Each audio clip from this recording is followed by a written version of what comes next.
Chi è Andrea Crisanti, credo di averlo già detto, è uno zanzarologo, cioè un entomologo, è esperto della riproduzione sessuata di malaria. Questa è la descrizione di Andrea Crisanti fornita dal professor Palù in una nostra diretta, ribadita sulla carta stampata e finita dritta sul tavolo dell'Ateneo di Padova, innescando l'ultimo scontro molto pratico e poco accademico. A prendere le difese di Crisanti la scorsa settimana nella bufera per le dichiarazioni sul lockdown a Natale è Fulvio Ursini, decano del Dipartimento di Medicina Molecolare di Padova. Galeotto, quel zanzarologo, termine che Ursini definisce sbagliato, dicendo anche come sia stupefacente che a utilizzarlo sia uno scienziato. Sempre Ursini contesta a Palù di rivolgersi a Crisanti come a un suo allievo, sottolineando che la nomina di Crisanti a direttore della microbiologia di Padova è una decisione collettiva dell'intero dipartimento, sentito anche il parere di Palù, definito a sua volta scienziato meritevole di onore e di rispetto, attualmente in quiescenza. È inoltre inammissibile scientificamente, tuona Ursini,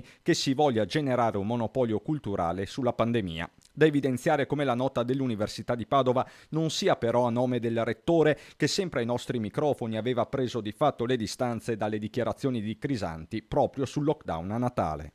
Io voglio parlare di oggi. Natale, purtroppo il Covid ci insegna che 2 mesi è un tempo lunghissimo e noi non dobbiamo pensare a Natale, noi dobbiamo pensare ad agire oggi. Il Presidente Zaia l'ha detto. E lo scontro d'accademico si fa politico, con il comune di Treviso che ha negato il patrocinio a un evento della Rotary con mattatore lo stesso Crisanti, poi annullato peraltro causa le nuove norme anti-Covid, scelta comunque che il primo cittadino trevigiano rivendica. Il professor Crisanti, che ultimamente si è reso protagonista di alcune esternazioni sia nei confronti della sanità che nei confronti della Regione Veneto, che noi come amministrazione comunale non possiamo condividere e sicuramente non possiamo patrocinare. Patrocinare un evento significa sposare anche i contenuti. Da questo punto di vista l'amministrazione comunale non ci sta. Apriti cielo, il Partito Democratico locale va all'attacco, ma il sindaco di Treviso è solo una pedina di Zaia e della Lega, si chiede il capogruppo Dema Casugana Stefano Pelloni. Ancora più duri Dema regionali con il segretario Bisato, l'ostracismo su Crisanti rivela la vera faccia del potere di Zaia, feroce e vendicativa. Queste le parole di Bisato: dalla guerra al virus alla guerra tra prof.